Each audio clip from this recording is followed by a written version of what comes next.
Der Apfel. Ich warte hier im Obst- und Gemüseladen.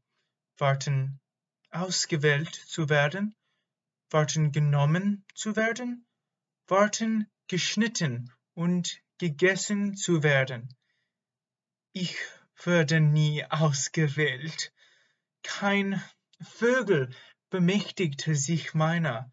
Kein Wurm hat mich gefressen, keine Person hat mich gewollt. Seit Monaten habe ich gehangen in hell und dunkel, gehangen in Regen und Sonnenschein, gehangen in starker Wind und kühler Brise. Ich würde genommen aus meiner Box, genommen in einem Auto, genommen in ein Haus. Oh, bald werde ich geschnitten in Scheiben, geschnitten in kleine Würfel, geschnitten wird Haut von meiner Körper.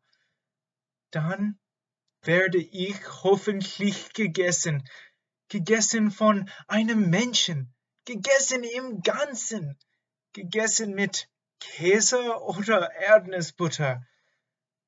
Mein Ziel ist Energie, Vitamine und Mineralien abzugeben. Gekaut werde ich, geschluckt werde ich, verdaut werde ich. Ich bin ein Honeycrisp. Ich bin leckerer und knuspriger als meine Kollegen. Ich bin vielseitiger als anderes Essen. Ich bin gesund und sättigend. Ich bin ein Apfel.